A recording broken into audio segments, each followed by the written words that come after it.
On January 16th, 2025, Prismatic Evolutions will launch in Pokemon TCG Live, adding 175 cards, including 6 Ace-Specs, 10 Pokemon EX, and 15 Terra Pokemon EX, including every Eeveelution as a Stellar Terra Pokemon. Additionally, there will be 2 sets of reverse holos featuring either a Pokeball or Master Ball in the background. Since Prismatic Evolutions is a special set, there won't be any booster boxes available physically, meaning you'll have to purchase things like Elite Trainer boxes and collection boxes to get the packs. Much of Prismatic Evolutions will be made up of cards from Japan's Terastal Festival set, which comes out on December 6th. We won't know the full set of Terastal Festival until the end of this month, but all of the Eeveelutions were revealed ahead of time, giving us an idea of some of the cards that will be available. Before I talk about the EX Eeveelutions, I have to talk about the Baby Eevee and Eevee EX. Releasing tomorrow in Surging Sparks, the new Eevee can evolve on the first turn of the game, or the turn it was put into play, so long as it's in the active spot. That immediately makes it the best one. Plus, every Eevee is colorless, meaning they can take advantage of Glass Trumpet. This means you can load up whatever energy you want onto Eevee. You will need a Terra Pokemon in play, then evolve it and have the Eeveelution ready to go right away.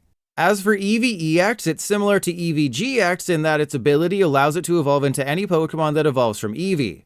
Unlike the boosted evolution Eevee though, it has to wait a turn to evolve, so it's probably best to avoid Eevee EX since it's a 2-prize liability and has a pedestrian attack. Though it does work with Glass Trumpet and Sparkling Crystal and isn't knocked out by a Dusclops or Dragapult EX. Okay, it's still not very good, but there are uses. Now for the EX Eeveelutions, using translations from Pokebeach and proxies from Justin Basil.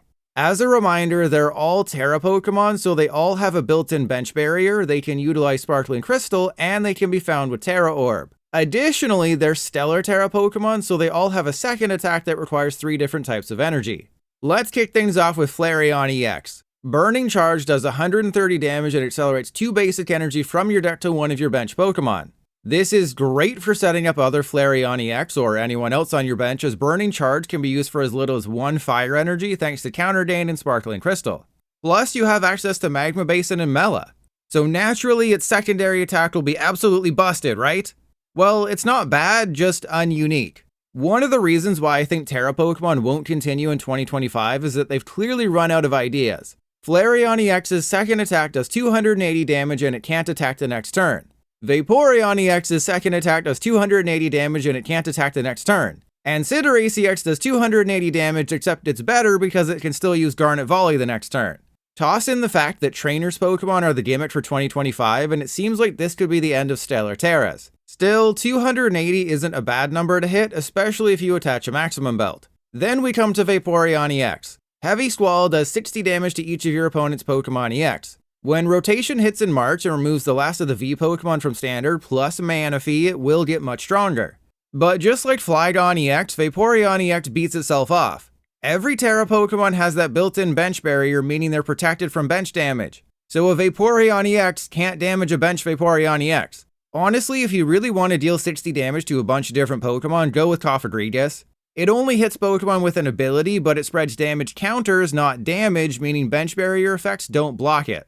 And as I just ranted about a minute ago, Vaporeon's second attack does 280 damage and prevents it from attacking the following turn. Except where Flareon EX has an energy accelerating first attack, Vaporeon doesn't, meaning you're relying on Sparkling Crystal plus Eevee and Glass Trumpet. Again, 280's not horrible, one-shotting Regidrago, V-Star, and Pidgeot EX, it's just that the first attack is too flawed. For the final original 151 Eeveelution, we have Jolteon EX. And you'll never guess, it has an attack that does 280 damage and prevents it from attacking the following turn. How original! Okay, maybe I'm being a little too harsh. Yes, it's boring that they all share the same secondary attack, but if you look closely, you'll notice that all 3 of them share the same attack costs as well. I'm guessing their thinking was that you can put 4 Eevee in the deck, a couple Terra Orb, and 2 of each of these EXs, and attack with whoever is best for the situation. It's honestly kinda cool. Now we can create a true Eeveelution deck that sadly doesn't seem all that great. Looking a little closer at Jolteon EX's first attack, it does 60 base damage plus 90 more for each energy you discard from your bench Pokemon up to 2. So Flash Spear is never doing more than 240 damage. That's slightly higher than Raging Bolt does after discarding 3 energy, but Raging Bolt is still much better overall. You could put Jolteon into a Magneton or Miraidon deck though, giving you an evolution without an ability who can deal a good chunk of damage. The worst part about Glaceon EX is that you can't see its butthole. Also that it doesn't have any synergy with the rest of the Eeveelutions. I mean, technically you could put 4 or more of the EXs into the same deck and add a 4th type of energy or Pray You Never Prize Sparkling Crystal, but the trio of Flareon, Vaporeon, and Jolteon are the easiest to run together. Zooming in on Glaceon EX, it features the unique attack of hitting your opponent's active for a disappointing amount of damage while also spreading 30 to a bench Pokemon. Never seen that before on a Glaceon card, but you're not playing this for Frost Bullet. You're playing this for Uclase. Uclase, whatever. Similar to Typhlosion's V-Star power and Yveltal GX's GX attack, Glaceon EX can KO any Pokemon with exactly 6 damage counters on it. Except unlike those other cards that could only do it once per game, Glaceon can do it every single turn, and it can KO bench Pokemon. Aside from the whole getting 3 different types of energy on Glaceon, the obstacle is putting exactly 6 damage counters on your opponent's Pokemon. Frostlass is decent, especially paired with Radiant Alakazam so you can move damage counters around. Dusclops puts them 1 damage counter short, Sableye can set up 2 Pokemon for an instant KO, and Cofagrigus also perfectly sets them up for an instant KO. Unfortunately, Glaceon doesn't have a Psychic Energy in its attack cost, making some of the combos a little tougher to pull off than others. Still, the potential for whacking off is there. Moving to Leafeon EX, it does 60 damage for each energy attached to all of your opponent's Pokemon. You can reduce the attack cost to a single Grass Energy with Sparkling Crystal or Counter Gain, and it hits Charizard EX or Morimoon EX for weakness. But longtime viewers already know that I absolutely hate this card and will never touch it because the attack is literally the same as Espeon VMAX, and that was an abomination that should never have been printed. Thankfully, unlike Espeon VMAX, Leafeon EX has a second attack. For a Grass, Fire, and Water, it deals 230 damage and heals 100 damage from each of your bench Pokemon. Since Leafeon only has 270 hit points to begin with, healing 100 isn't very useful if you can't survive a hit. But if you increase the HP of your Grass Pokemon by 40 with Kricketune, and use Hero's Cape correctly, there's definitely ways to use the healing properly. Except if you play Hero's Cape, you can't run Sparkling Crystal. So you have to rely heavily on Eevee and Glass Trumpet, and even then the attack can't one-shot a Raging Bolt EX, who will definitely be a tough matchup for Leafeon since they limit the amount of energy on their side of the field. Espeon EX, meanwhile, could have been decent if it let you choose which card you discarded from your opponent's hand, but it's just a random card, and you only deal 160 damage for 3 energy, 140 if you have a double turbo attached. I guess what you could do is play Xerosic's Machinations, force them down to their 3 best cards, then try to hit something good with Espeon's attack. Unfortunately, it just seems like a lot of work for something that's 3-shotting a Charizard EX while also being weak to Charizard EX. The Stellar attack for Espeon is a better de-evolution. Where de-evolution puts the high stage evolution card back into their hand, Espeon puts the high stage into their deck. Espeon was clearly designed to be more of an annoying card than a strong one, but that damn attack cost of 3 different energy means you're probably only using Amethyst once. So while forcing the evolutions back into their deck is extremely powerful, de-evolution will probably still be better 99% of the time. Sylveon EX is coming out in Surging Sparks, so we're just getting an alternate art reprint in Prismatic Evolutions. And I gotta say, they really put a lot of work into that new art. I've already talked about Sylveon in the past, so I'll just say this. Keep track of how many Sylveon decks you play against starting on Thursday. That should tell you whether it's good or not. And finally, Umbreon EX. Feel free to correct me in the comments if I'm wrong, but this seems like the worst of the bunch. Just like Espeon and Sylveon before it, Umbreon does 160 damage for 3 energy with an additional effect. Except 160 damage in Confusion for 3 energy is disappointing. As for Onyx, the effect is nice, allowing you to just take a free prize card, but you have to discard all the energy. Honestly, even if you didn't have to discard the energy, it'd still be pretty bad.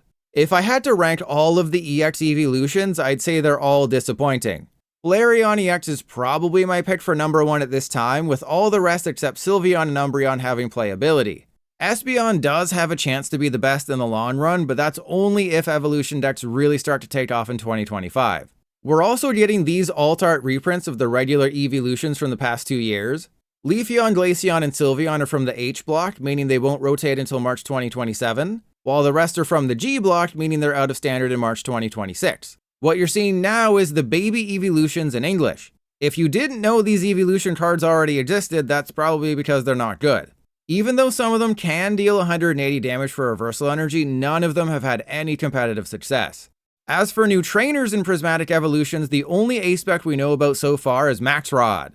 Essentially 5 Night Stretchers in one, you get to put 5 in any combination of Pokemon and basic energy from your discard pile into your hand. This is an insanely awesome effect. A Dusknoir deck could use this to quickly recover the evolutions, and Chien-Pao and Gholdengo could use it to recover energy. The problem is that Primecatcher is just too incredible of a card. Yeah, Max Rod is nuts, but Primecatcher will never be dethroned as the best A-Spec. While there's definitely uses for Max Rod and some decks will benefit from it, it's probably not going to see a ton of play. As we've seen over the years, the Pokemon Company is allergic to Draw 4 supporters. They either make them too wacky like Time or Blaine's Quiz Show, or they make the stipulation too niche like Norman needing your opponent's active Pokemon to be an EX, or Iscan requiring your active to have a Suian in the name. With Amaris, we might have our first truly playable Draw 4 supporter.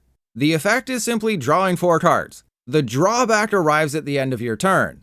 If you have 5 or more cards in your hand at that point, you have to discard your entire hand. Play a deck with a ton of items and Amaris is just a draw 4. Or someone like United Wings could use Amaris to discard an entire hand of Wangs. Obviously, something like Professor's Research and its draw 7 is better overall value, but Amaris definitely has potential.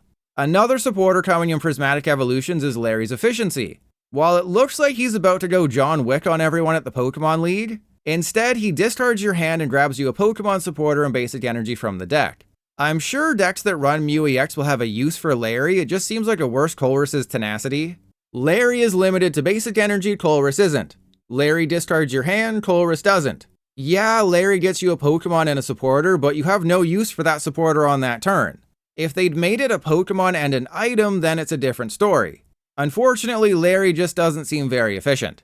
Then there's the new Hoot Hoot. It has 80 hit points instead of 70, meaning it might survive a little longer, but the 70 hit point ones are POF and searchable and have a 1 retreat cost, so it's a toss-up as to whether or not it sees play. Now, here's where things get a little uncertain. Prismatic Evolutions will have 10 Pokemon EX and 15 Terra Pokemon EX. We already know 9 of the Terra EX, but there's no guarantee the other 6 are brand new. Sylveon EX is a reprint from Surging Sparks, so at least one of the 15 is old. As for the 10 regular EX, they'll likely come from Japan's Starter Deck Generations, which releases in Japan on November 22nd. However, there are 18 Pokemon EX included in those decks, while we're only getting 10 Pokemon EX in Prismatic Evolutions. So some will be left out of Prismatic Evolutions and either given their own collection boxes or randomly tossed into future sets. However they decide to handle this, the 18 Pokemon EX from the starter decks all kinda suck. We saw this before in Stellar Crown with the Greninja EX, Lucario EX, and Melmetal EX. Starter deck EX Pokemon are designed to be easy for new players to understand. Translation, they're not competitively viable. To quickly cover them, Pikachu EX sucks and is a much worse Miraidon. Snorlax EX is similar to Kangaskhan EX, except it does less potential overall damage and requires an extra energy. But if we get a reflip card in the future, it could be a thing with its 260 hit points. Lugia EX would only be playable if we get a reflip card, otherwise it's far too weak. Tyranitar EX seems decent at first, but even if you use all of your Dark Patches and Attachment for Turn and Janine's Secret Fart, it's still only doing 300 damage. The secondary attack does discard a card from their hand, but Luxray EX does the same thing for cheaper. Kyogre EX is a worse Chien-Pao EX, while Blaziken EX has a great ability, accelerating a fire energy from the discard pile to any of your Pokemon. Unfortunately, its attack isn't very good, so it would most likely be relegated to a support role in a deck with strong basic fire attackers. Dialga EX is an absolute nothing, and the same can be said for our third Lucario EX. Reshiram EX could have been that partner for Blaziken if it did 230 or 240 damage instead of 200, while Among Us EX is so bad that it doesn't leave much room for me to say anything good about it. Xerneas EX does have some potential paired with Xatu, dealing 220 damage to EX Pokemon, but the fact that it doesn't one-shot Roaring Moon or Raging Bolt is a big problem. Same with Noivern EX. It isn't the worst EX ever made, but topping out at 220 damage isn't getting the job done. With a full bench of 8 Pokemon, Tapu Koko is dealing 220 damage for 2 energy, and it has free retreat. When Raikou V rotates, this could be an okay alternate attacker of Miraidon. Mimikyu EX, however, is bad. Zacian EX is no Zacian V, dealing less damage than the card that came out nearly 5 years ago. It's also just worse than the Baby Zamazenta and Metal decks. As for Alcremie EX, even with 4 of them in play, you're only healing 120 damage. I'm sure there will be uses for it in a healing deck with Hero's Cape and a high HP Pokemon, but they'll look awfully tasty just sitting there on the bench with only 250 hit points. And finally, our fourth Koraidon EX isn't the worst of the 4, but it's still not good. And the new Paldean Clodsire EX is about on par with the old Paldean Clodsire EX in that it won't see much play. Believe it or not, 2 of the best cards coming from the starter decks aren't EXs. Lilligant boosts the damage of all your fire and grass Pokemon by 20, and it stacks, making it perfect for basic fire and grass decks that need a little boost. And the new Baby Sylveon is immune to damage from Pokemon EX. When Mimikyu rotates in 2026, this could be a playable card. Ultimately, if I had to give my opinion right now, Prismatic Evolutions is not shaping up to be a set that will make much of an impact on Standard. The full reveal of Japan's Testicle Festival set should happen on November 29th.